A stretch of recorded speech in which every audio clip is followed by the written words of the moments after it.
Muy bien, Dios les bendiga, hermanos, gracias a Dios que estamos aquí. Vamos a continuar con toda esta jornada que hemos tenido estos últimos domingos, continuando con nuestro curso de profecías bíblicas, amén. Y hoy vamos a entrar de lleno, una vez que ya vimos estas 7 señales que ya están prácticamente cumpliéndose al pie de la letra, según Mateo 24, cuando los discípulos le preguntaron al Señor Jesús qué señales habría de su venida y del fin de los tiempos. Bueno, pues tuvimos la oportunidad y la bendición de que el Señor nos revelara a través de su palabra en Mateo 24 precisamente todo lo que tiene que ver con estas señales.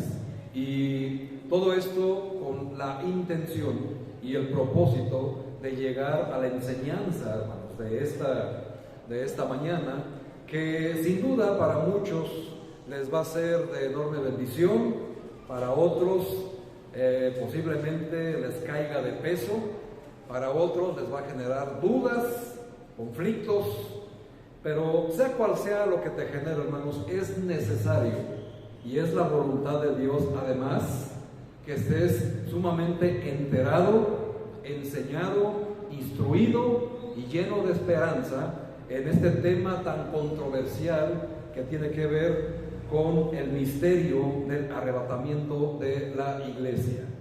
Muchos hermanos, muchos pastores no se atreven o no quieren dar estas enseñanzas porque no se quieren ver en la situación de personas que no quieren creer o que no creen este misterio que está descrito en la Biblia.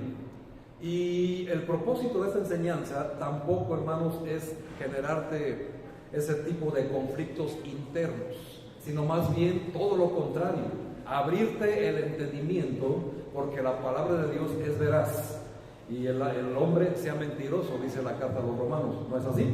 Así que lo que tenemos nosotros que aprender es, a la luz de la Biblia, precisamente este tema que a veces es tan controversial y que se presta a muchos dimes y diretes de si es cierto o no es cierto este misterio del arrebatamiento.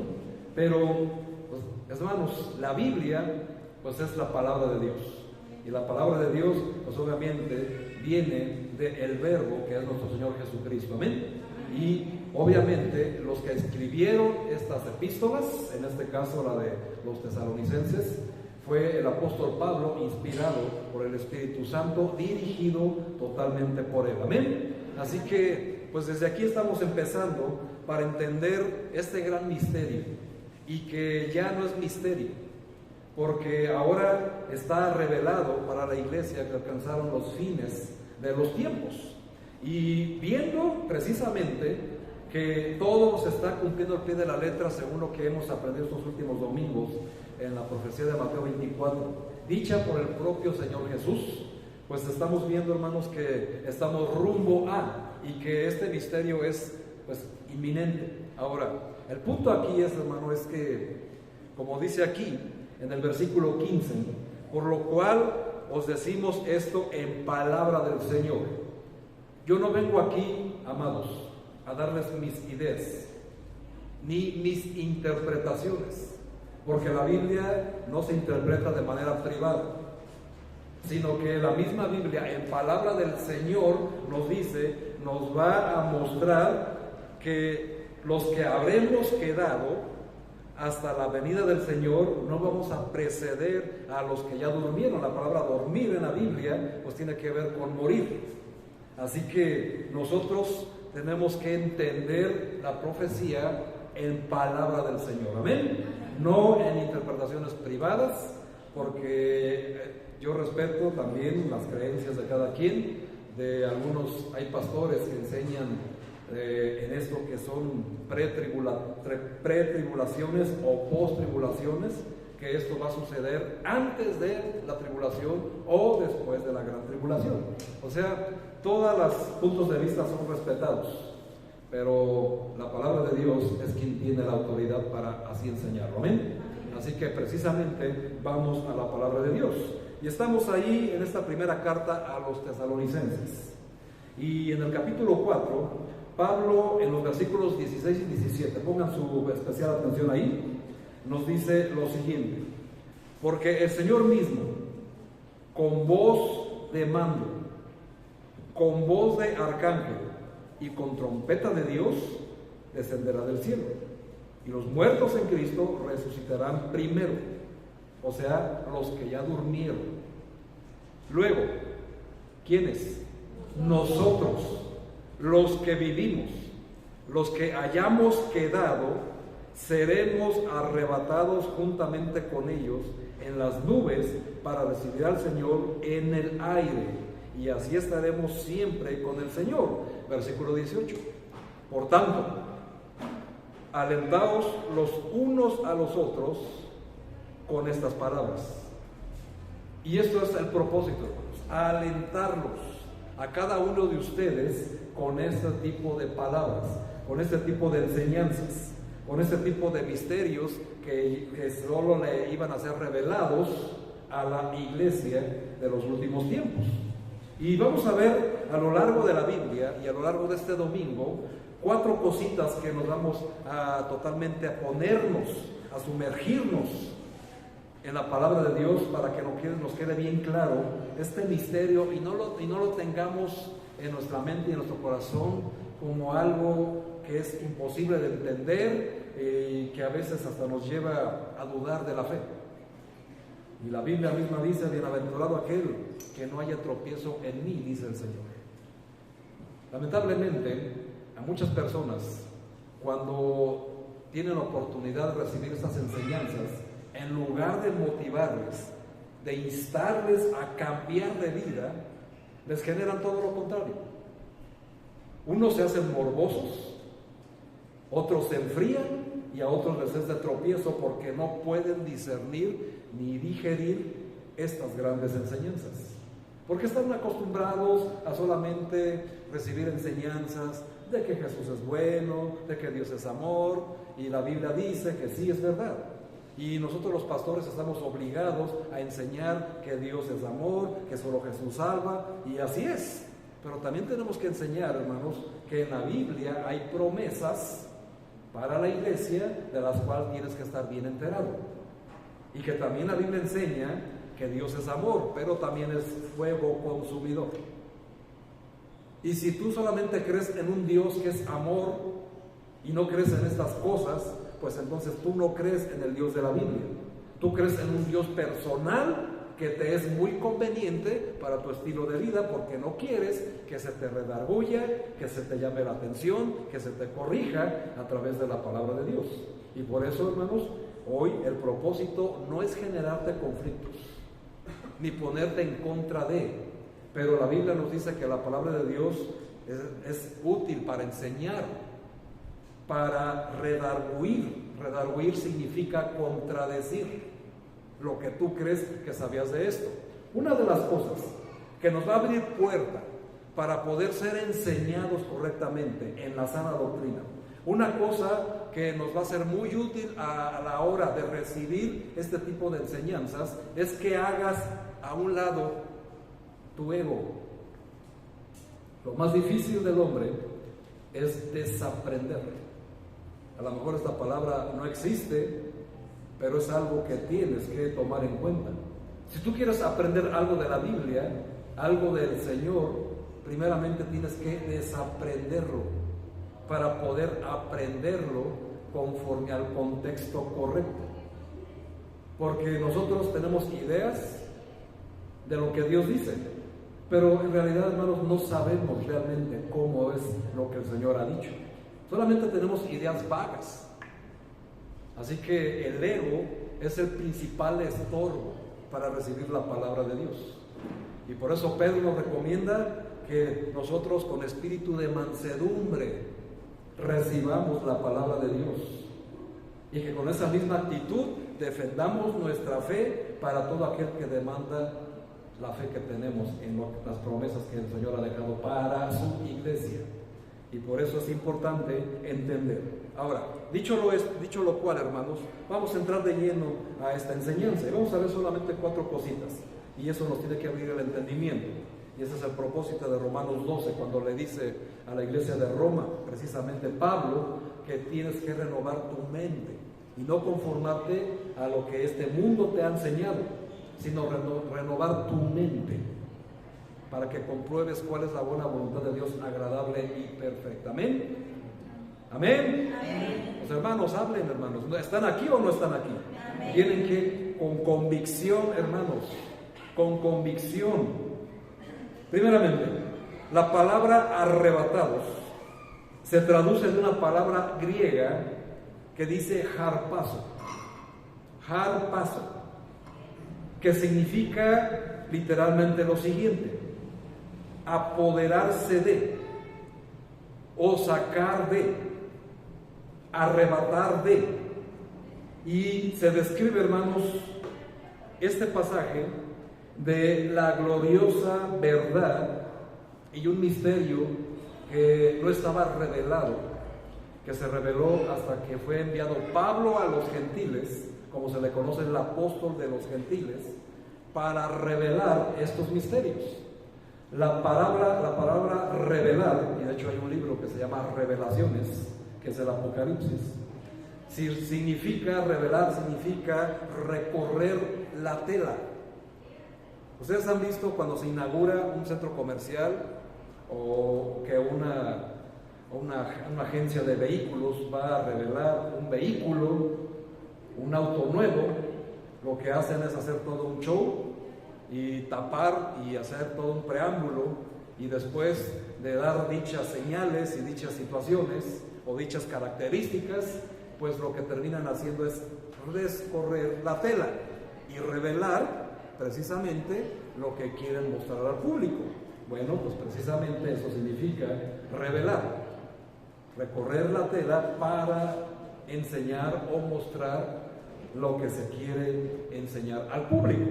Ahora, aquí estamos viendo la palabra harpazo, que significa apoderarse de algo con rapidez, sacar algo de allí con rapidez. Así que esto nos tiene que mostrar que, debido a las profecías que estuvimos estudiando en Mateo 24, la Biblia nos dice que un día la iglesia de Dios será sacada de este mundo para recibir al Señor y juntos vivir por eternidad sin separarnos de Él nunca jamás, en ese lugar eternal que ya cantamos. Amén. Amén. Y ahí pues es algo que tenemos que comprender, porque el arrebatamiento de la iglesia es una doctrina que es ignorada por muchos creyentes, y no es siempre culpa del creyente, sino tal vez es porque en la iglesia a la que acudía pues no les enseñaban este tipo de cosas con una doctrina sana, en el contexto correcto. Y siempre voy a repuntar eso, hermanos, en el contexto correcto. Así que no siempre es culpa del creyente. Ahora, después de este domingo, si sigues dudando de lo que el Señor te va a revelar hoy acerca del arrebatamiento, pues entonces ahora sí ya es tu culpa. Y no solamente será tu culpa, sino también será tu pecado, porque dice la carta a los Romanos que el que duda de lo que come, le es pecado. Y eso lo encontramos en Romanos capítulo 14, versículo 22. Así que ahí está la verdad. Si tú dudas de lo que lees en la Biblia, dice la Biblia que ya es pecado. Dudar de Dios, dudar de la Biblia, hermanos, es dudar de Dios. Dudar de las promesas es dudar de Dios, y dudar de Dios es pecado. Así que pues no acumulemos, hermanos, más pecados, ¿verdad?, de los que ya todos los días tenemos. Ahora imagínense echarle uno más a nuestra larga lista negra. Que todos los días el Señor tiene que estar con un borrador ahí, ¿verdad?, esperando que te confieses con Él y que te apartes de todo pecado, y nos va a limpiar de ello. Así que, hermanos, lo creas o no, va a suceder, porque está escrito en la Biblia. ¿Dudabas de lo que estaba en Mateo 24? ¿Alguna vez lo pudiste dudar? Y ve, hermano, vimos estas 7 señales y se están cumpliendo, sí o no. Así que vamos a lo mismo, vamos a ver, porque vamos a entender todo lo que la Biblia nos enseña acerca de esta doctrina. Doctrinas son enseñanzas y tiene que ver con la doctrina que el Señor Jesucristo enseñó. Y toda la Biblia, hermanos, está llena de esta doctrina.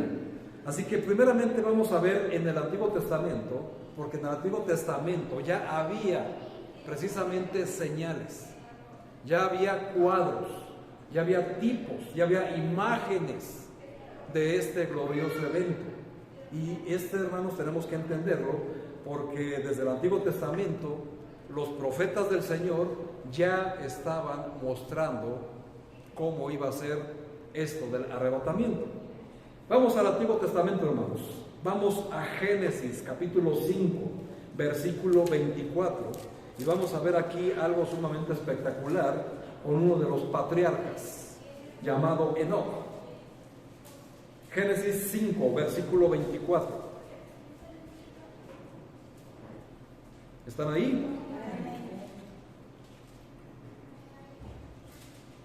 Caminó pues Enoc con Dios y desapareció. ¿Por qué? Porque le llevó Dios. No desapareció por arte de magia. No se desapareció por ninguna otra razón más que Dios se lo llevó. Y aquí, hermanos, estamos viendo que es el primer hombre en la tierra que es llevado por Dios sin conocer la muerte. Enoc. Pero ¿cuál fue, digamos, de alguna manera, el requisito para que Dios se lo llevara? Que durante su vida caminó con Dios. La iglesia de estos tiempos, hermanos, para poder ser llevada, como lo describe esta carta de Tesalonicenses 4, tiene que caminar con Dios, estar con Dios siempre, no ser un espontáneo, no ser de esas personas que a veces sí y a veces no. No ser de esas personas, si hoy tengo ganas y si hoy no tengo ganas, ando con el Señor o no. Si el Señor me bendijo mucho en la semana, por supuesto que me congrego. Pero si tuve una mala semana, pues ni voy. ¿Para qué? Ni es cierto que el Señor bendice, ni es cierto que el Señor abre las ventanas de los cielos. Pues hermano, aquí estamos viendo que más allá de esas comodidades o de esas justificaciones baratas, pues entiendas, hermano, que también el Señor pone requisitos para poder vivir ese glorioso evento. Y tristemente, si se acuerdan en nuestro cinito de los niños, ¿se acuerdan del Día del Niño? Que les mostramos por ahí, pues unos cortos que tienen que ver con el arrebatamiento. Tristemente, hermanos, y la verdad es una tristeza, muchos cristianos vienen a la iglesia domingo a domingo, leen su Biblia, oran, pero nunca caminan con Dios. Caminar con Dios, hermanos, significa tener una relación personal con el Señor. Caminar, hermanos, a su lado. Enoc lo hizo. Caminó con Dios y le llevó el Señor. Y este es un cuadro de la iglesia que camina con Dios, que le es fiel a Dios, que tiene una relación personal con el Señor. Y no vivir engañados, que porque te congregas, que porque vienes, que porque lees, y eso a veces, ¿verdad? Ya está garantizado que eres hijo del Señor. Porque no, hermanos, tiene que haber una transformación. Y eso es lo que implica caminar con Dios. Acuérdense que Santiago dice que Dios no puede ser tentado por el mal. Así que Dios no camina con un hombre pecador. Amén. Sino con uno que se arrepiente, que se esfuerza en la santidad y se esfuerza en obedecerlo. Le pese a quien le pese y le moleste a quien le moleste. Y eso, hermanos, es caminar con Dios. Vivir para Dios. Andar con Dios. Y eso, hermanos, aquí estamos viendo. Enoc, quien caminaba en comunión con Dios, fue sacado de este mundo para no sufrir el juicio. Porque acuérdense, hermanos, que esta es la genealogía de Adán. Posteriormente, hasta que llegó Noé, vino el juicio, que es el diluvio. Hoy en día, hermanos, tenemos que entender este cuadro glorioso de la iglesia. Se está vislumbrando la gran tribulación. Y la iglesia, hermanos, tiene que tener esta esperanza, ser sacada antes de que venga la gran tribulación. Esta gran prueba para todo el mundo, como dice Apocalipsis. Y eso es algo que ya nos quedó claro en las enseñanzas que hemos estado viendo estos últimos domingos. Así que vemos, hermanos, que Enoc, quien caminaba con Dios, bueno, es tipo de la iglesia que camina con Dios, la cual también será librada, según lo que nos dice Tesalonicenses capítulo 1, versículo 10. Y vean ahí, hermanos, Primera Tesalonicenses capítulo 1, versículo 10. Dice así: y esperar de los cielos a su Hijo. ¿Qué leímos en el capítulo 4? ¿Dónde íbamos a ser recibidos por el Señor? Y esperar de los cielos a su Hijo, el cual resucitó de los muertos, a Jesucristo, ¿quién? Ahora, ¿cómo está ahí? ¿Cómo está conjugado? Nos libra. ¿En futuro o en presente? En presente. ¿Quién nos libra de la ira? Ahora sí ya está conjugado en futuro venidera.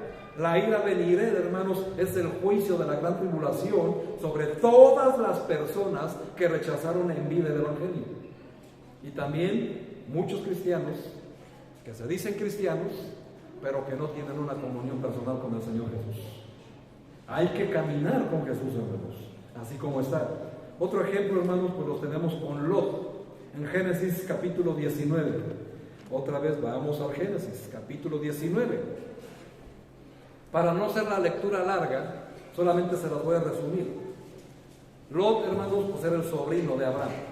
Se separó por diferencias que tuvieron entre ellos, pero Lot escogió o tuvo una mala decisión de ir a acampar cerca de Sodoma y Gomorra. Y entonces ahí, hermanos, pues se afligía su alma porque no vivían conforme a lo que él ya vivía con su tío Abraham. Entonces el Señor dijo: estoy cansado de esta ciudad, me voy a enviar juicio y la voy a destruir.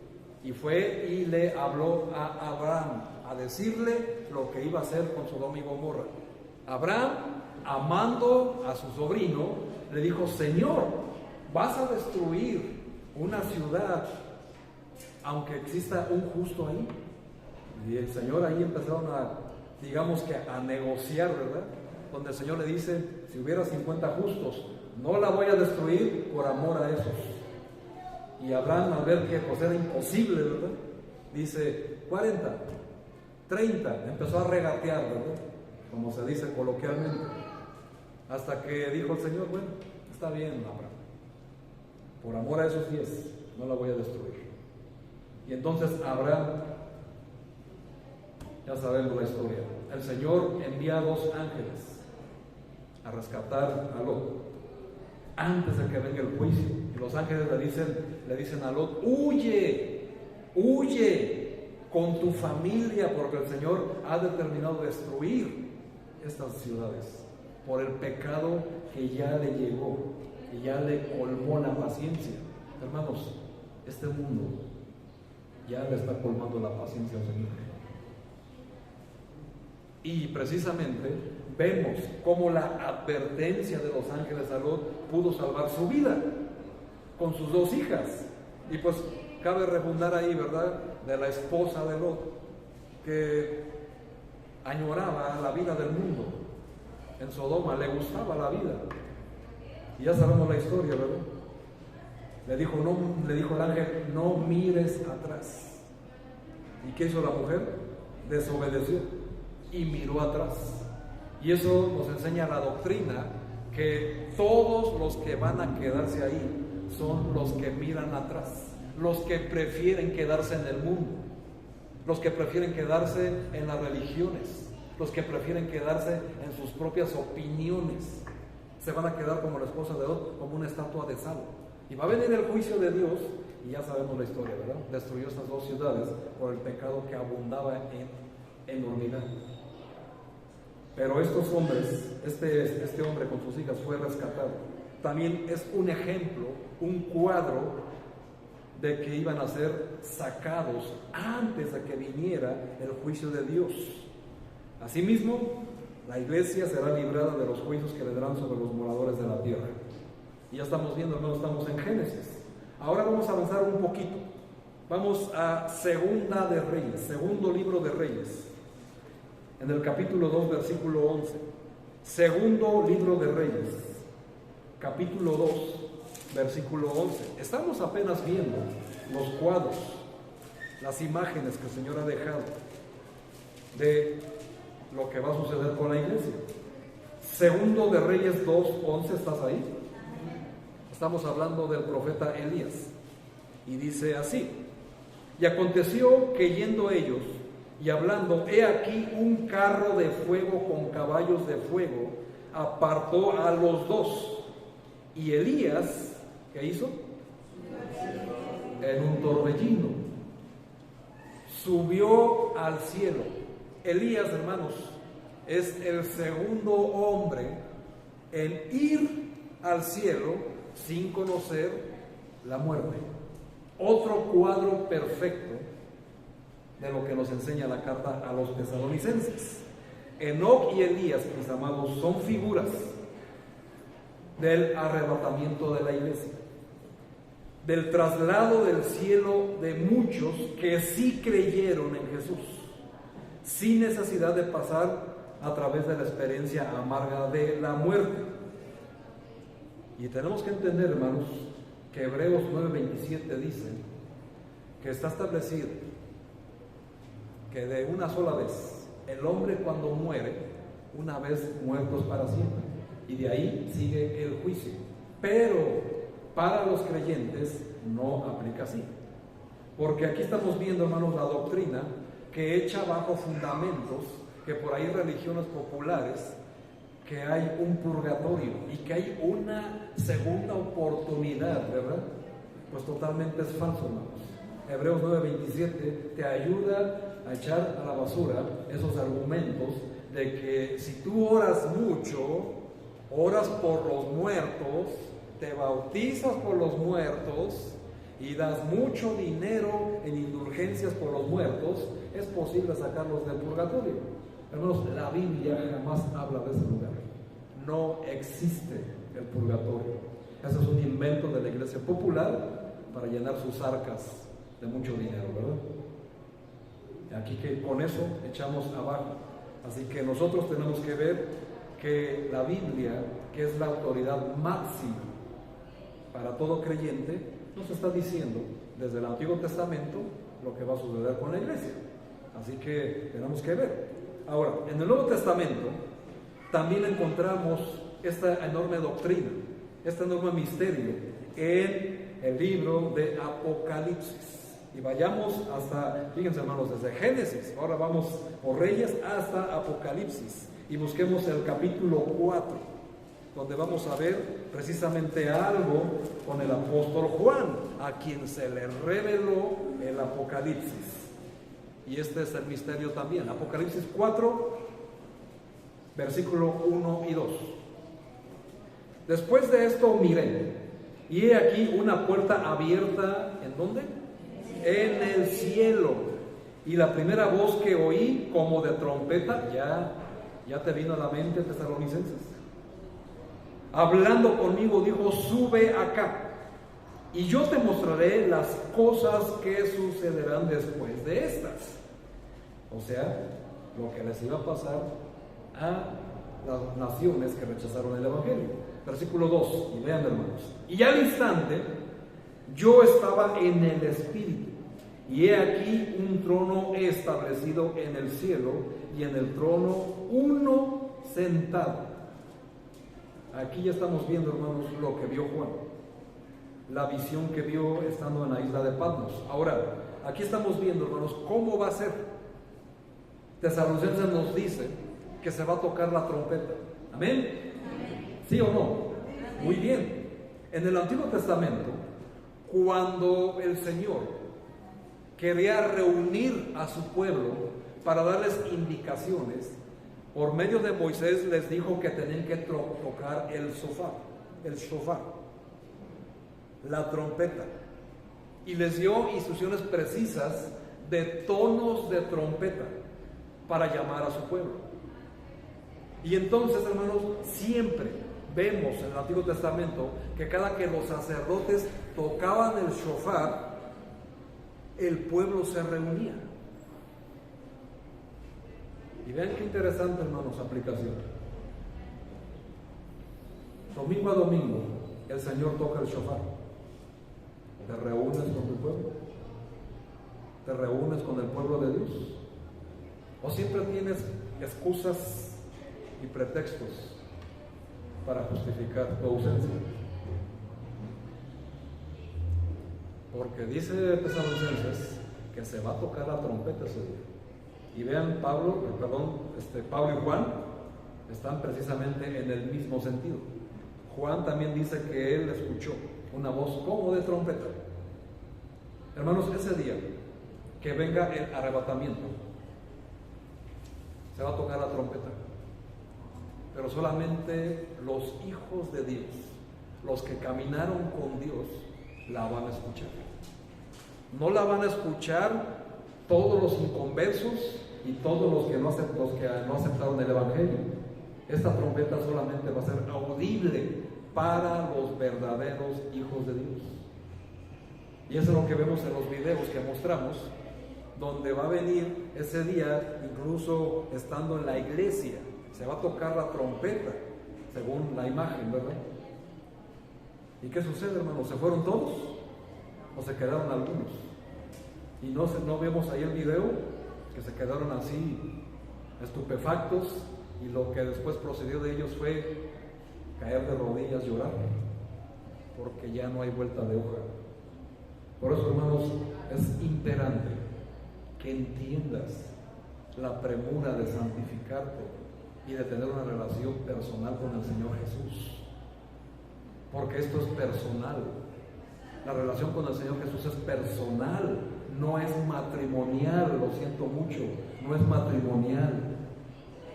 No es de si mi padre es salvo y yo como hijo, pues yo también. No, hermanos, así no funciona.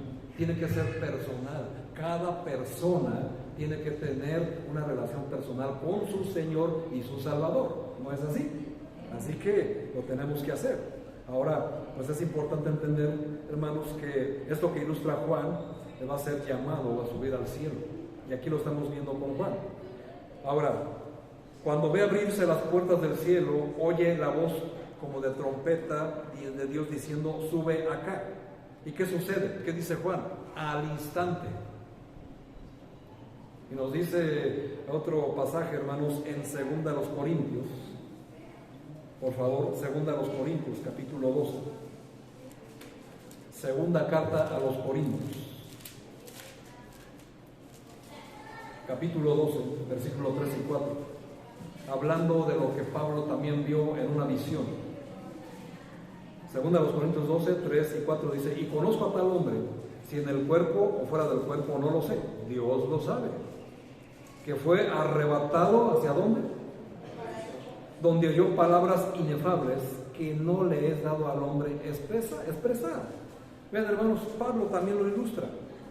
Cuando fue arrebatado hasta el tercer cielo, en aquella situación donde fue apedreado y que casi creyó que estaba muerto, dice que vio una visión y que fue arrebatado hasta el tercer cielo, donde escuchó palabras inefables. Inefables quiere decir que no tienen significado conocido en la tierra, o que no tienes palabras precisas para describir lo que viste. ¿Se imaginan, hermanos? Estamos hablando de Pablo, un hombre con una inteligencia vasta, un hombre docto, entendido, y aún él no pudo expresar lo que vio en el cielo. Por eso no está escrito, y por eso dice, lo único que pudo decir es que escuché palabras inefables que no les da al hombre expresar. ¿Se imaginan, hermanos, qué fue lo que vio? Y eso es lo que nos espera a nosotros si caminamos con Dios. Esa es la importancia de esta doctrina. Y así va a suceder con la iglesia. Así que el mismo Señor Jesús lo muestra en Mateo 24, pero eso ya nos quedó muy claro, ¿verdad? Así que vamos a ver ahora, hermanos, segundo punto, donde habla la Biblia de la doctrina del arrebatamiento, porque hay muchos que defienden que la Biblia no habla de un arrebatamiento de la iglesia. Hermanos, para empezar, estamos en Tesalonicenses 4:17, ¿no es así? Y dice ahí: luego nosotros, los que vivimos, los que hayamos quedado, seremos arrebatados. ¿Viene o no viene en la Biblia? Por supuesto que sí. Evangelio de Juan. El Evangelio de Juan también lo muestra. En el capítulo 14, en el versículo 3, dice lo siguiente: y si me fuere y os prepararé lugar, dice el Señor, vendré otra vez y os tomaré a mí mismo, para donde yo estoy, vosotros también lo estéis. Así que el Señor Jesucristo está volviendo aquí a mostrarle a sus discípulos, cuando está mostrándoles que le es necesario morir, pero que se va a ir y no los va a dejar huérfanos, y les va a dejar el Espíritu Santo. Pero aquí, hermanos, estamos viendo que está anunciando su regreso. Así que ¿está o no está, hermanos? Tito, capítulo 2, versículo 13, creo que lo tienes ahí en la pantalla. Nos dice la Biblia así: aguardando. Aguardando quiere decir esperando, con ansia, con convicción, la esperanza bienaventurada, que así también se le conoce con ese otro nombre al arrebatamiento de la iglesia, la esperanza bienaventurada. Y vean lo que dice ahí: la manifestación gloriosa de nuestro gran Dios y Salvador Jesucristo. Nuevamente ahí está la evidencia. Y Tesalonicenses 1:10, que ya lo leímos, donde precisamente Pablo le dice a la iglesia en Tesalónica, dice: y esperar de los cielos a su Hijo, el cual resucitó de los muertos, a Jesús, quien nos libra de la ira venidera. Así que, hermanos, ahí están las citas.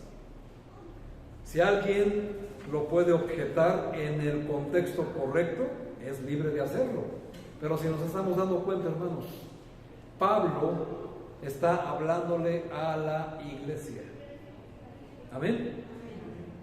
Así que está en el contexto correcto. Y nosotros somos la iglesia. Así que el tema, las promesas, son para la iglesia.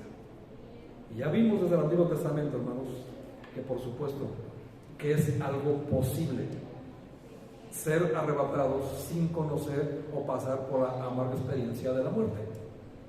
Pero hay requisitos. Hay requisitos, hermanos. Ya vimos los primeros.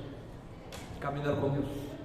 Y lo que implica caminar con Dios, hermanos, pues es algo que debemos de estudiar, pero sobre todo aplicar ya.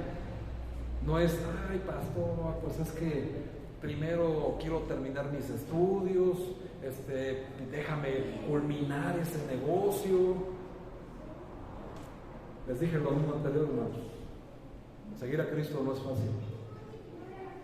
Pero vimos en los evangelios donde hombres querían seguir a Jesús. Le decían: yo quiero ser tu discípulo, maestro. Muy bien, sígueme. Pero deja primero que vaya acá. Deja primero que haga lo otro. Deja primero que aquello. ¿Y qué les dijo Jesús? Si amas más a padre, a madre, a hijos, tu propia vida, y no tomas tu cruz y me sigues, no puedo ser mi discípulo. Eso cuesta seguir al Señor Jesús, hermanos.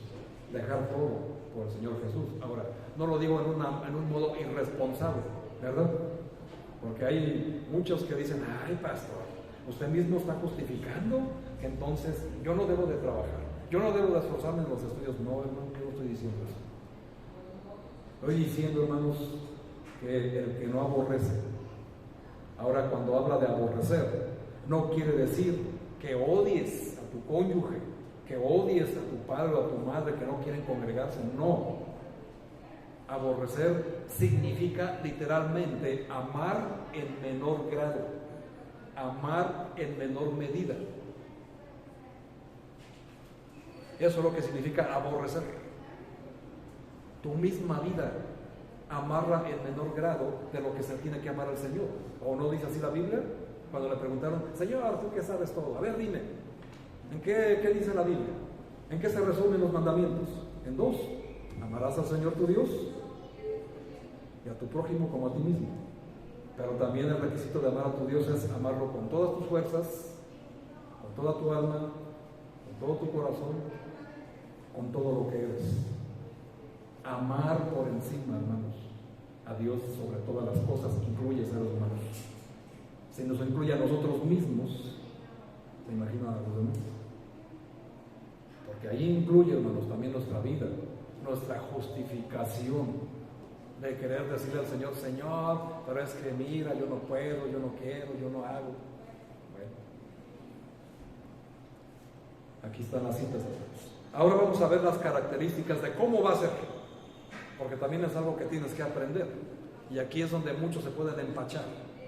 Aquí es donde muchos les puede rebotar esta doctrina. Es donde muchos pueden tropezar. Porque pueden decirle, ¿tú vas a esa iglesia de locos? ¿No ves que tu pastor está loco? ¿Y qué dice Pablo? Tolérenme un poco de locura. Porque lo que van a escuchar, hermanos, es algo que es de sorprenderse. Pero también Pablo dice, si somos locos, para Dios estamos locos. Y si esa locura nos va a llevar al cielo, hermano, prefiero estar loco. Que es según cuerdo, según el mundo, o según mi opinión. Así que vamos a ver, hermanos, cómo van a ser las características. Primeramente, hermanos, pues, para no abundar en tantos pasajes, pero apunten ahí los que les gusta escribir, Segundo de Reyes, capítulo 2, versículo 11 y 13, que ya lo leímos, y vayamos a ese libro pero tan amado, que es el libro de Job. Vamos a leer en el capítulo 1, precisamente cómo nos vamos a ir, porque también Job tiene algo que enseñarnos de eso. Job, capítulo 1, Job está antes de los Salmos, hermanos. Para los que tienen pegada la Biblia o no leerla, ahí les doy una ayuda. Job está antes de los Salmos. Vamos a buscar el 1 y vamos a leer el 21. Capítulo 1, versículo 21. Ya aquí Job ya perdió todo, pero es importantísimo lo que él dice. Vean lo que dice el 21. Y dijo, desnudo salí del vientre de mi madre y desnudo volveré allá. Jehová dio, Jehová quitó. Sea el nombre de Jehová bendito. Hermanos, eso hasta en canciones populares, ¿verdad? Seculares por ahí, se le conoce, ¿verdad? Se le sabe que cuando vayamos a la tumba no nos vamos a llevar nada. Pero solamente que aquí estamos hablando de ir al cielo, ¿verdad? La Biblia nos dice que nada inmundo puede entrar en la presencia de Dios. Así que nada de lo que traemos puesto nos lo vamos a llevar. Absolutamente nada. Nada físico te vas a llevar. Así como dice Job, así nos vamos a ir. Desnudos. Ahora, entendiendo la doctrina, vemos en Génesis con Adán y Eva, ¿por qué no se avergonzaban si estaban desnudos? ¿Te habías hecho esa pregunta? Porque estaban cubiertos de la gloria de Dios. Pues precisamente, hermanos, así nos vamos a ir al cielo, desnudos, pero no para que se nos den nuestras vergüenzas, ¿verdad? Sino que el Señor nos va a cubrir con su gloria.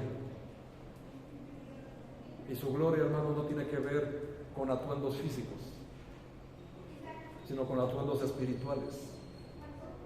Y por eso Adán y Eva no se avergonzaban. Estaban desnudos, pero no se avergonzaban. No habían pecado. ¿Por qué? Porque caminaban con Dios. Hasta que vino Satanás y los convenció de lo contrario. Y entonces ellos, ¿qué dijeron? Se empezaron a tapar sus cuerpos. ¿Y qué hicieron? Se hicieron delantales, doctrina de religión, donde el hombre busca cubrir sus vergüenzas con sus propias obras. Eso es la doctrina, hermanos, de ahí, de Génesis 3, donde el hombre busca cubrir sus vergüenzas con sus propios esfuerzos, como muchos cristianos creen que van a entrar al cielo por propios esfuerzos, o que se santifican por propios esfuerzos, lo cual están totalmente en un error. Así que tenemos que entender doctrina sana, que es lo que tenemos que aprender domingo a domingo, doctrina sana. Y aquí vemos, hermanos, pues la caída del ser humano, buscando cubrir sus vergüenzas. ¿Y qué hizo? Se escondió del Señor. Cuando el Señor le dijo: Adán, ¿dónde estás tú? Se escondió y se justificó: Señor, pues es que oí tu voz. Pastor, yo no vengo a la iglesia porque habla muy fuerte. ¿Captas? ¿Entiendes? No te puedes justificar. Ay, pastor, pues es que como me acompañaron unos familiares, ahora yo me vi comprometido a acompañarlos a la suya, y cosas así. Es que era el cumpleaños de un sobrinito y pues había muchas cosas que hacer en la fiesta. ¿Crees que te vas a justificar delante del Señor así? No se puede, hermanos. Por eso Adán se escondió. Y vean, hermanos, ahí también hay una enseñanza para los varones. El varón es responsable de su casa. ¿Quién fue la que incurrió en pecado? Primero, Eva. ¿Por qué el Señor llamó primero a Eva? Porque el hombre es responsable de la santidad de su mujer y de la obediencia de su mujer. Pero si el hombre es el primero en faltar, ¿qué esperanza? Le quedó grande el puesto de líder de su casa. Es que estaba bien cansado, pastor. Sí, hermano, entendemos que tú eres el único que trabajas de todos los que se congregan, ¿verdad? Injustificable, hermanos. Eso es querer caminar para ti mismo. Eso es querer justificarte, cubrir tus vergüenzas con tus justificaciones y convertirte en un cristiano barato. Ay, pastor, no hable así, es que ¿dónde estás tú? Dice el Señor, ¿dónde estás tú? Y aquí tenemos un montón de enseñanzas, y así va a ser la característica, ¿verdad, hermanos? Leí por ahí de esas postales, hermanos, de verdad me hubiera gustado ponérselas aquí, pero dice así: un padre hablándole a los hijos, diciéndole con lágrimas, la imagen de un padre a sus hijos así reunidos: hijos, cuando yo vaya a la presencia de Dios, no quiero que me falte ninguno de ustedes. A ver, papá, ¿dónde están tus hijos? Entiendo que algunos ya tienen hijos casados y ahí ya es harina de otro costal. Sin embargo, aún así, papá, tu obligación es llevarles el Evangelio. Y si ellos lo rechazan por su propia voluntad, bueno, tú ya libraste. Y el Señor no te va a llamar a cuentas por ello. Porque déjame te digo que en el cielo a los varones va a decir: ¿dónde están los hijos? Yo te di 1, 2, 3, 4, 5 hijos. ¿Dónde están? ¿Qué le vas a decir? Él sabe que si tú compartiste el Evangelio y ellos lo rechazaron, no te va a llamar a cuentas. Pero si Él sabe que por tu desobediencia, por tu justificación, no compartiste el Evangelio con tus propios hijos, te va a llamar a cuentas por ello. Y te los va a demandar. Y a las mujeres también, para que ni estén codiando al marido. Porque también nos va a llamar a cuentas a los dos. El varón es responsable de la esposa y de los hijos. La madre es responsable de los hijos y de sí mismo. Y así, hermanos, se cumplen las cosas del Señor en los juicios. Y así van a ser las características, nada material, pero va a haber esos juicios. No nos podemos esconder. Como Adán y Eva, hermanos, vamos a ser cubiertos de gloria, porque nadie inmundo va a entrar al cielo. Primero de los Corintios 15. Esto solamente es apenas rascar la superficie de lo glorioso que va a ser esto. Primero de los Corintios 15. Versículo 50, por favor. Corintios 15, versículo 50. Y aquí vamos a ver los misterios. ¿Están ahí? dice la palabra de Dios. Por esto digo, hermanos, que la carne y la sangre no pueden heredar el reino de Dios, ni la corrupción hereda la incorrupción. He aquí os digo un misterio, aquí nuevamente. No todos dormiremos. ¿Ya lo relacionaste con qué carta? Pero todos seremos ¿qué? Transformados. En un momento, ¿qué dijo Juan en Apocalipsis 4? En un instante. Ahora vean el tiempo. En un abrir y cerrar de ojos. ¿Puedes contar cuánto tiempo te lleva a parpadear? Por supuesto que es muy difícil. Y vean nuevamente, a la final trompeta, otra vez, porque se tocará la trompeta, para que nadie diga, ay pastor, pero ¿cuál trompeta? Bueno, ahí está, se va a tocar la trompeta, y los muertos serán resucitados incorruptibles, y nosotros seremos transformados. Aquí, hermanos, es donde viene lo glorioso. Vamos a ser transformados de lo físico a lo espiritual. Y podemos entender aquí muchas cosas, hermanos. Y me puedo llevar explicándote esto y esto muchas horas de esta tarde. Pero solamente te voy a decir algunas cosas. Nosotros, hermanos, nuestro cuerpo es mortal. Bueno, al cielo nadie puede entrar siendo mortal. Tienes que ser inmortal para poder soportar la gloria de Dios. Tan solo, hermanos, al viajar al segundo cielo, no podemos vivir por falta de oxígeno, ¿no es así? Eso apenas es. Ahora imagínate el cielo, donde está la gloria de Dios en todo su esplendor. Hermanos, te fulminaría así. No quedaría nada. Entonces, tenemos que ser transformados. Y aquí, hermanos, abre tu mente. Desaprende lo que creías saber de esto para poder aprender. Vemos, hermanos, en el Evangelio de Juan, ya Dios, Jesucristo resucitado, donde se le aparece primeramente a estas mujeres y le dice, ve, anuncian a mis hermanos, y después yo los alcanzo. Llega ahí esta mujer y le dice a sus hermanos, nuestro Señor Jesucristo tenía razón, resucitó, está aquí. ¿Cómo crees, María? ¿Y qué pasó, hermanos? Entró Jesús con la puerta cerrada, nos dice el Evangelio. ¿Cómo entró? Si te das cuenta, hermanos, estamos viendo lo que va a ser la gloria de Dios en un cuerpo transformado. Esto solamente hoy lo vemos con películas de terror donde se desmaterializa, ¿verdad?, una persona y se materializa en otro lado. Hoy son muy populares en las películas de ciencia ficción o de superhéroes que te gusta ver. Pero, hermanos, eso solamente es sombra de lo que se va a vivir allá arriba. Vamos a tener la capacidad, hermanos, de ver lo micro como lo macro. Dios ve desde el tercer cielo, y ni siquiera sabemos a qué distancia está, pero Él ve desde el cielo, desde su trono, trabajar a la hormiga y ponértelo como ejemplo y decirte, oh perezoso, mira a la hormiga. Que eso es una doctrina para el cristiano flojo. Ay, pastor, yo pensé que nada más era para los que no quieren trabajar. Sí, hermanos, por supuesto, pero principalmente es para el cristiano flojo, que no quiere trabajar en la obra, que no quiere aprender, que no quiere proyectarse espiritualmente.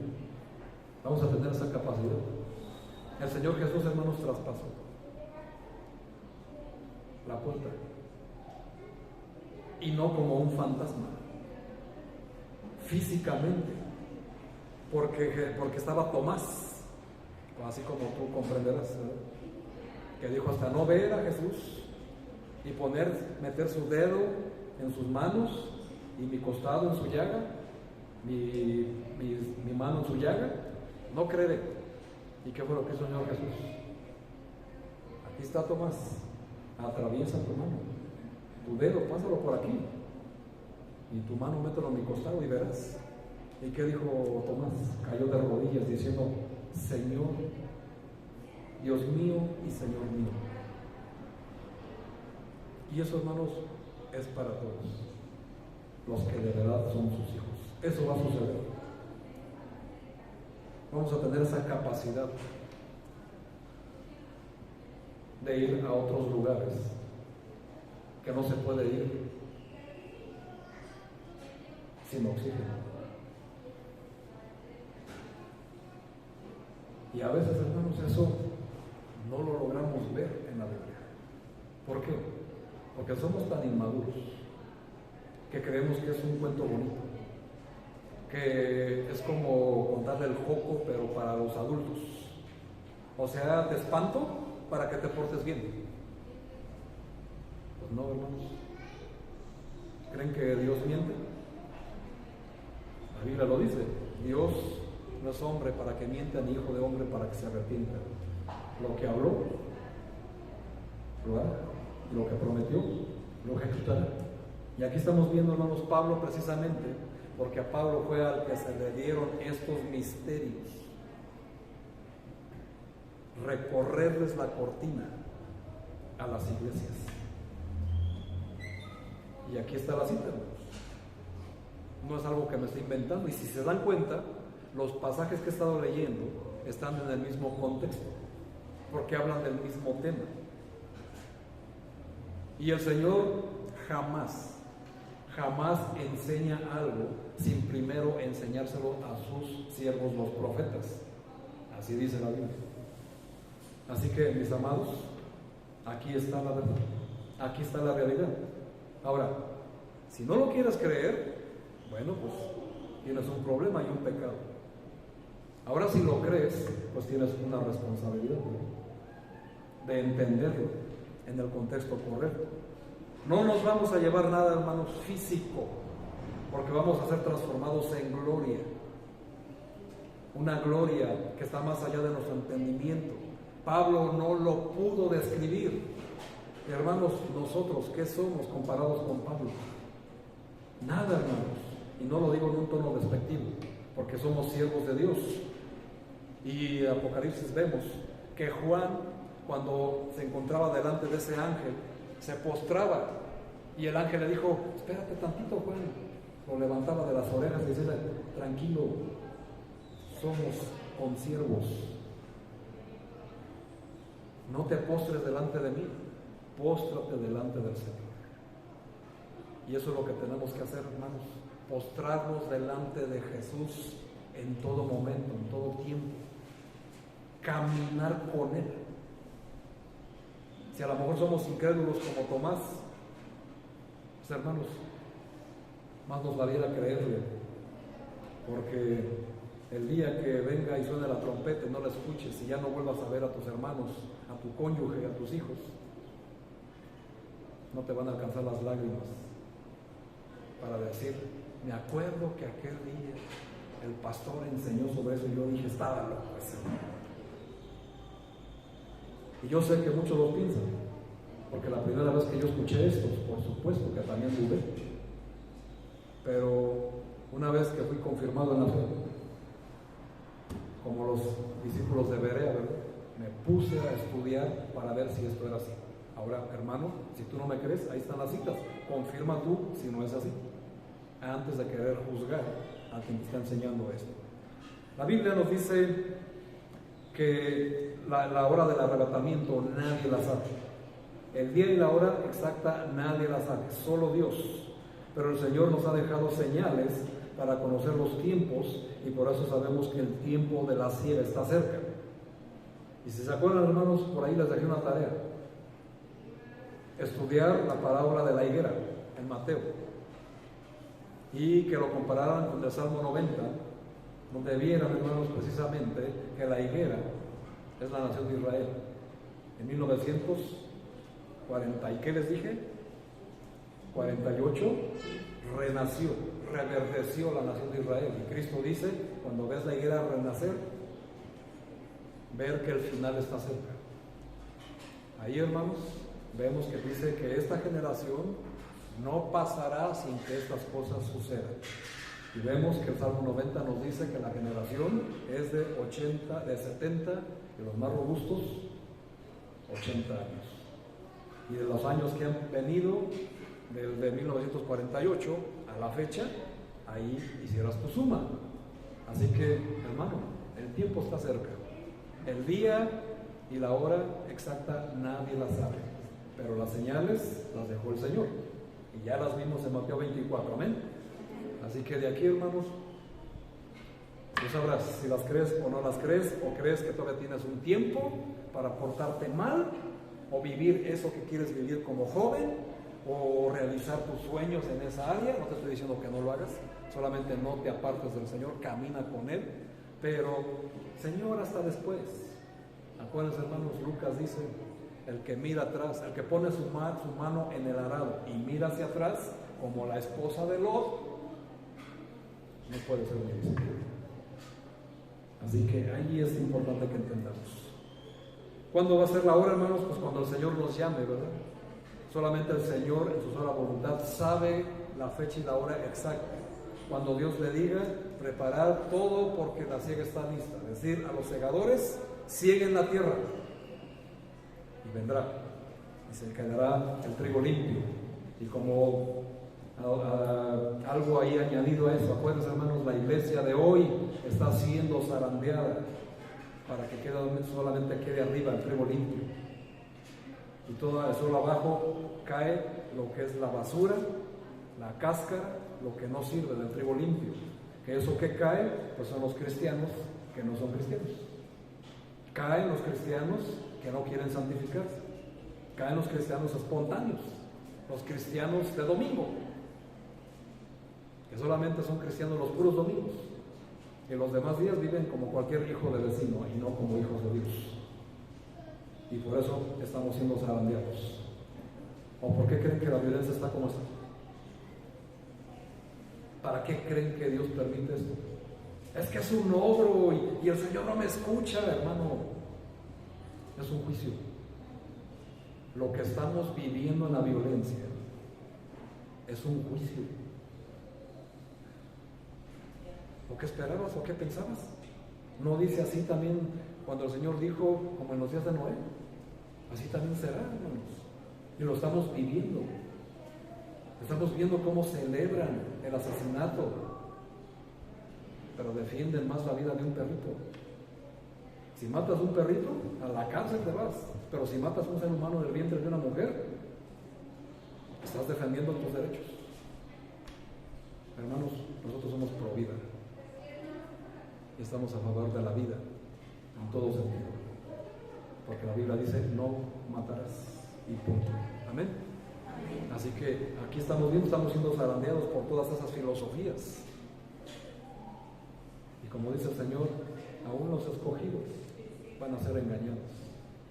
Porque van a venir tantas y tantas cosas, hermanos. Aún, yo les dije, hermanos, desde el 2018, esto viene de mal en peor. Y va a seguir aumentando. Pero es precisamente por el juicio, porque el Señor está separando las ovejas de los cabritos.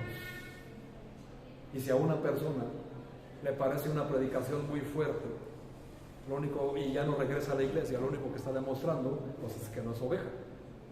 Porque dice el Evangelio de Juan que las ovejas, mis ovejas, dice el Señor, oyen mi voz y me siguen. ¿A quién siguen? A Jesús. Pero aquel que no quiere escuchar la voz del Señor, nos dice Juan 8, ustedes no me escuchan porque no son de Dios. Juan 8:47. Así que ahí está. Los que son de Dios oyen la voz de Dios. Pero ustedes, les dice el Señor, porque no escuchan la voz de Dios, es porque no son del Señor. Porque ustedes escuchan solamente la voz de vuestro padre, el diablo, y sus deseos de él quieren hacer. Y ahí, hermanos, ahí está. Estudia Juan 8:38 hasta el 47. Y ve ahí, hermanos, precisamente esto que te estoy diciendo. Solamente el que es hijo de Dios escucha la voz de Dios. Y es el Hijo de Dios, es el único que va a escuchar la trompeta de Dios. Mucho cuidado, hermanos, con ignorar estas cosas. Hoy ya no puedes demostrar y justificar ignorancia. Ahora vamos a ser arrebatados inmediatamente después de la resurrección de los que duermen. Una de las resurrecciones, la Biblia habla de 7 resurrecciones y tenemos que entender cada una de ellas. Bueno, aquí estamos viendo una de las resurrecciones. Después de que cuando ellos resuciten, nos vamos inmediatamente. ¿Qué va a pasar, hermano? ¿Se imaginan el efecto? Lo que va a suceder en el mundo. Nos dice la Biblia que de las tumbas van a resucitar incorruptibles. ¿Te imaginas, hermano, ver a ese familiar tuyo en Cristo incorruptible? Ni siquiera te va a dar tiempo, hermano, de hacer cuando vas a sonar la trompeta y nos vamos. Pero lo vas a ver. Y el mundo entero lo va a ver. Ahora imagínense, hermanos, los pilotos cristianos que en ese momento vayan en un avión, manejando el tren, en la misma carretera, en la autopista, en los barcos. Tu maestro que es cristiano y te burlabas de él, tu maestra, nada más vas a ver el Giscae. ¿Qué va a pasar? ¿Se imaginan, hermanos, el impacto mundial? Pero Satanás es astuto, ¿verdad? Y ya está preparando una coartada, la cual no es el tema de hoy, pero también lo estamos viendo a través de las enseñanzas que hemos visto últimamente. Ya está preparando una coartada para justificar que nos fuimos. Y el mundo le va a creer al anticristo. Y va a decir, no, pues ¿quién como el anticristo? Él tiene la razón y se fueron esos locos. Y nos quedamos los buenos, los intelectuales, los sabios, los verdaderos. Satanás, hermanos, es estúpido. Y por último, según Tesalonicenses 1:10, va a ser antes de la gran tribulación. Porque ahí dice, y nos libra de la ira que viene. O sea, hermanos, entendiendo el contexto, es antes de la gran tribulación. Ahora quiero decirte una cosa, la iglesia sí va a pasar por una pretribulación, porque el Señor tiene que limpiar su granero, tiene que llevarse solamente el trigo limpio. Por eso es importante que entiendas la doctrina de esto que acabas de aprender en esta mañana. Así que, mis hermanos, terminando, nosotros tenemos una responsabilidad como cristianos. Se entiende que en Mateo 28 tenemos una comisión dada y tenemos que hacer la gran comisión. No fue dada solamente al pastor o a su esposa o a sus hijas, no, hermanos, fue dado para todos. Fue dado la gran comisión, llevar el evangelio a toda criatura para todos, desde el más nuevo en la fe hasta el más viejo en la fe. ¿Cómo está esa responsabilidad tuya ahí? ¿Lo estás haciendo? ¿O con qué te estás justificando? Y les he dicho, mínimo, hermano, si no sabes evangelizar, pues mínimo invítalos a la iglesia para que aquí se les evangelice con los que sí lo saben hacer. Ahora, Dios es tan bueno que la iglesia, siendo tan necia, insiste solamente en venir. Cuando Mateo 28 dice ir, y nosotros afuera queremos venir, pero el Señor es tan bueno que vienen. El Señor trae a la iglesia gente. ¿Y qué hacemos? Nos vemos, pastor, es que yo llevo mucha prisa. En lugar de aprovechar, ay, pastor, es que tengo cosas que hacer, tengo un ministerio que cumplir. Hermano, tu único ministerio es llevar el evangelio. Ay, pero es que lo de allá, eso no importa. Lo que importa, hermanos, es ganar almas para el Señor. Y a veces las tienes aquí sentado a tu lado y desaprovechas. Y no solamente lo desaprovechas, sino que desobedeces. Y ese es un gran error. Y lo único que saben decir es, pues eso es cosa del pastor. Dime un solo versículo que diga que la gran comisión solamente es para pastores. Y vas a tener 2 pecados acumulados. Así que ten mucho cuidado, hermano, con seguir teniendo ese pensamiento infantil. Hay que traerlo si no sabemos, y aquí se les enseña. Esa es una primera responsabilidad. La segunda, hermanos, primera de Pedro 4. Y todos sabemos lo que dice primera de Pedro 1:16. Pero quiero que vean lo que dice primera de Pedro 4, 1 y 2. Dice así: puesto que Cristo ha padecido por nosotros en la carne, vosotros también armaos del mismo pensamiento, pues quien ha padecido en la carne terminó con el pecado. La responsabilidad, hermanos, para no vivir el tiempo que resta en la carne, conforme a las concupiscencias de los hombres, sino conforme a la voluntad de Dios. Baste ya el tiempo, dice el 3, de haber hecho lo que agrada a los gentiles, andando en diferentes pecados. Hermanos, Pedro dice, baste ya. Baste ya de ser tan ególatras, de ser tan soberbios, de ser tan apáticos a la palabra de Dios, de ser tan renuentes a la santidad, de ser tan justificados, de justificarnos por lo que desobedecemos. Déjame te doy un adelanto de una enseñanza. Dios no santifica a quien no justifica. ¿Qué quiere decir eso, pastor?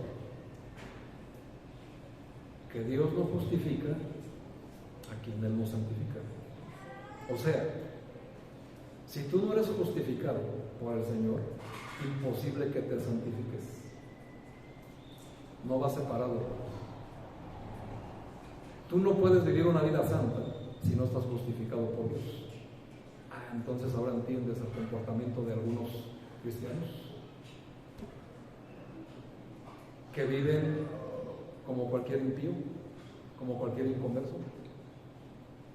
No han sido justificados, lo cual quiere decir que no son salvos. Si yo procedo a una santificación, obviamente me tengo que esforzar en ello, porque 1 Pedro 1:16 dice así: ser santos porque yo soy santo. Entonces nosotros, ¿qué tenemos que ser? Santos, apartados, separados del mundo. ¿Fácil? Claro que no. ¿Difícil? Por supuesto. Por eso la Biblia dice que solamente aquel que venciere, le daré que se siente conmigo en mi trono. Todos los días, hermanos, dice Pablo, tenemos que morir al yo. Tenemos que morir a nuestro ego. Tenemos que morir a mis filosofías, a mi clásico, no, pastor, es que yo creo que la Biblia dice así. Yo pienso que la Biblia y Dios quiere decir esto y no lo que usted dice. Hermano, ahí están los pasajes. Estúdialo tú y saca tú tus propias conclusiones. Pero, hermanos, lo que no podemos negar es que nuestra responsabilidad es santificarnos. Baste ya el tiempo de agradar a los gentiles, andando en las lascivias, concupiscencias, orgías, borracheras y todas esas cosas que no corresponden a un hijo de Dios. Porque si ese hombre no se santifica, no está santificado por Dios, quiere decir que no está justificado. En otras palabras, no es salvo. Porque solamente Cristo es el que justifica. Y cuando Cristo nos justifica, hermanos, viene una transformación. A veces no es inmediata, pero es un proceso. Y hay veces, hermanos, que sucede el milagro de que la boca mentirosa, la boca grosera, vulgar y corriente desaparece. Ese es el poder de Dios. Y hay veces que lleva un proceso. Pero, hermanos, lo que sí tiene que quedarte claro es que hay una transformación inmediata. Y la la primera evidencia es tener hambre de Dios, hambre de su palabra para caminar con Él. ¿Cómo lo hizo Él? Si tú no tienes esta hambre de conocer la palabra de Dios, preocúpate, hermano, en serio, preocúpate por tu salvación. Porque esa es la primera evidencia de caminar con Dios, de ser salvo. Así que esa es nuestra responsabilidad. Y tercero, hermanos, solamente apunta ahí Lucas 19, del 11 al 27, es que tenemos que vivir sirviendo a Dios. Precisamente ahí vas a encontrar el pasaje que dice: aquel que pone su mano sobre el arado y mira hacia atrás, no puede ser mi discípulo. Y también nos hace la invitación a todos y nos dice: siervos inútiles somos, porque solo hacemos lo que nos he mandado hacer. Así que, hermanos, ¿qué estamos haciendo para la obra? Pastor, tengo este ministerio, llegas tarde. ¿Qué estás haciendo de más? Pastor, es que yo tengo esto, yo hago lo otro, yo hago lo otro. Hermano, el Señor dice que es un siervo inútil. Y eso es para los pastores principalmente. Nosotros predicamos. ¿Y qué gloria es esa? Solo hacemos lo que nos han mandado hacer. Gloria será cuando a través de mi predicación la iglesia sea transformada y la gloria sea dada al Señor Jesucristo. Y tú empiezas a cambiar de vida y vivas para el Señor, caminando al lado del Señor. Así que, hermanos, esto es en parte porque solamente rascamos la superficie de la doctrina del arrebatamiento. Pero ya entendiste, hermano, que la Biblia habla de ello. Desde el Antiguo Testamento hay cuadros, es verdad y es real. No es una falacia, no es un cuento bonito, no es una quimera. Tampoco es el coco de los adultos. No, hermanos, es algo real. Viste también que hay figuras, cuadros, las citas ahí están. Viste las características y no quise abundar mucho ahí, pero ahí está. Viste cómo vamos a ser arrebatados. Pero no podemos irnos de aquí, hermanos míos, sin contestar una pregunta. Dicho lo cual, que viste, y que lo creas o no lo creas, va a suceder cuando menos te lo esperas. Así dice la Biblia, porque Cristo va a venir como ladrón de noche. Amén. Pero lo que va a suceder, aunque sea un poco, porque a un poquito, dice Pedro, porque el que ha de venir vendrá y no tardará, y lo cantamos hoy. Amén. Ahora, la pregunta obligada: ¿estás preparado? ¿Va a arruinar tus planes? ¿Vas a osar decirle al Señor: Señor, no te puedes esperar tantito en lo que termino este plan o en lo que hago este negocio? Él va a venir, hermanos, porque el que ha de venir vendrá y no tardará. ¿Estamos listos? Eso solamente lo puede responder. Cierren sus ojos, hermanos. Vamos a hacer una oración.